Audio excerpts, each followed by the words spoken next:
Like کریں، subscribe کیجیے، bell icon کو دبائیں تاکہ ہماری ویڈیو سب سے پہلے آپ کے پاس پہنچے۔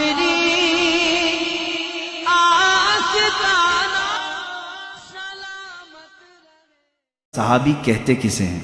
ایک جوان ہے، ایک جوان یہودی کا بیٹا ہے، یہودی کا بیٹا ایک بار جلوہ رسول کو دیکھا فدا ہو گیا، باپ مارنے لگا، کہا دوبارہ جانا مت، کبھی جانا مت۔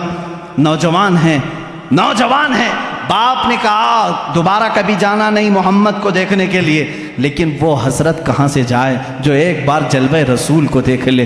جس کا دل بدلنا ہوتا ہے مولا بدل چکا ہوتا ہے۔ یہودی گھر میں ہے، باپ نے زنجیریں باندھ دی ہاتھ پر پیروں پر، ماں نے بھی سختی کی، دروازے بند رکھے جاتے۔ اس حال میں اس نوجوان کو بیماری پکڑ لی، گھر سے باپ بھی نہیں بھیجتا، ماں بھی نہیں بھیجتی، بیمار ہو گیا، زنجیریں کھولی۔ اکلوتا بیٹا تھا یہودی ماں باپ کا، لیکن کٹر دشمن رسول تھے، نہیں جانے دیتے تھے۔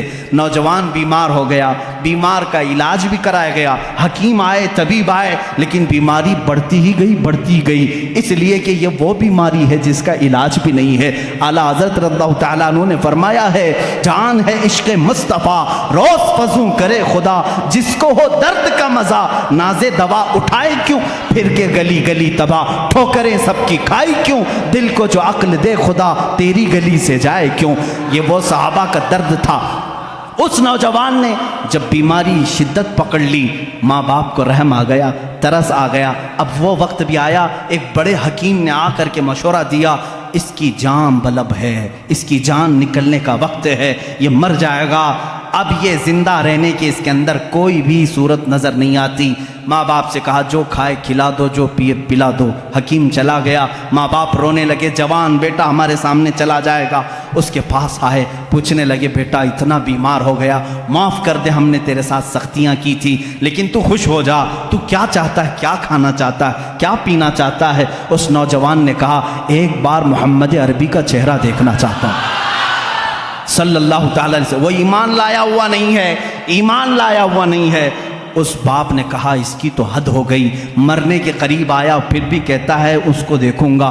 ماں نے روتے ہوئے کہا ایک بار تو بیٹے کی مان لو، کہہ دو محمد صلی اللہ علیہ وسلم کو دیکھنے کی اجازت دی جائے۔ وہ یہودی کہلا بھیجا ایک صحابی کے ذریعے کہ جاؤ محمد صلی اللہ علیہ وسلم سے کہہ دو میرا بیٹا بڑا بیمار ہے، ایک بار وہ میرے گھر آئیں، وہ دیکھنا چاہتا ہے مرنے سے پہلے۔ حضور صلی اللہ تعالیٰ علیہ وسلم، صبح کا وقت تھا، فجر کے بعد کا وقت تھا۔ حضور صلی اللہ علیہ وسلم سے جیسے ہی اس نے آ کر کے کہا اپنے صحابہ سمیت کہے چلو ہم اس کو دیکھنے کے لیے نکلتے ہیں۔ اللہ کے نبی صلی اللہ تعالیٰ علیہ وسلم تشریف لائے اور اس یہودی کے گھر میں جب بستر کے قریب گئے، اللہ اس کی جان میں جان آ گئی۔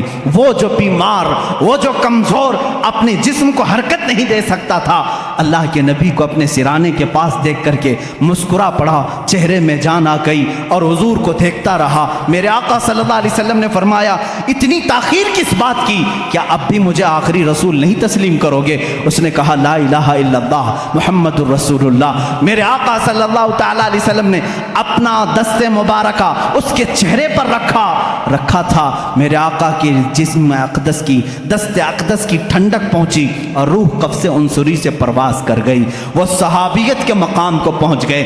جانتے ہیں کیسا صحابی؟ صحابی کسے کہتے ہیں جانتے ہیں؟ صحابی کسے کہتے ہیں؟ اللہ کے نبی نے فرمایا اگر میرا ایک صحابی جو کے دانے کے برابر بھی خیرات کرے اور میری امت احد پہاڑ کے برابر سونا خیرات کرے، تب بھی جو کے دانے کے خیرات کے برابر نہیں ہو سکتی۔ صحابی کے مقام کو پوری امت نہیں پہنچ سکتی۔ ارے چلو پیر پیرا میر میرا شیخ عبد القادر جیلانی سے پوچھیں، سرکار غوث اعظم سے پوچھیں، آپ بتائیں صحابی کا مقام بڑا ہے یا غوث کا مقام بڑا ہے؟ ہم تو غوث کہتے ہیں نا شیخ عبد القادر جیلانی کو۔ غوث پاک نے کیا کہا؟ ارے تو غوث اور صحابی کے مقام کی بات کرتا ہے، سن صحابی کا مقام کیا ہے۔ وہ صحابی جو رسول اللہ کے ساتھ گھوڑے پر بیٹھ کر کے جہاد میں جایا کرتے تھے، جس گھوڑے پر صحابی بیٹھتے تھے اس گھوڑے کے ٹاپ کے نیچے سے جو دھول اڑتی تھی وہاں تک بھی غوث کا مقام نہیں پہنچ سکتا، غوث کا مقام وہاں تک نہیں پہنچ سکتا۔ صحابی کے گھوڑے کے ٹاپ کے نیچے کی دھول تک اس صحابی کے مقام کو غوث نہیں پہنچ سکتا۔ اور غوث ہزاروں عبادتیں کر چکا ہے، ہزاروں ریاضتیں کر چکا ہے، لیکن آؤ اس جوان صحابی کے مقام کو تو دیکھو۔ صبح کے وقت میرے آقا تشریف لائے ہیں اور چند منٹوں کے بعد انتقال بھی ہو گیا ہے، اور صحابیت کا مقام، اور حد یہ ہے کہ پوری زندگی میں ایک نماز پڑھنے کا بھی وقت نہیں آیا۔ فجر سے ظہر کے بیچ میں ایمان لائے، فجر سے ظہر کے بیچ میں ایمان لائے اور دنیا سے چلے بھی گئے، اور مقام کون سا حاصل کیا؟ صحابیت کا، غوث سے بھی بڑا مقام۔ یہ برکت تھی صرف جلوہ رسول کو دیکھنے کی۔ انہیں نہ دیکھا تو کس کام کی ہیں یہ آنکھیں کہ دیکھنے کی ہے ساری بہار آنکھوں میں، اگر رسول اللہ کو نہ دیکھا تو کس کام کی ہیں یہ آنکھیں۔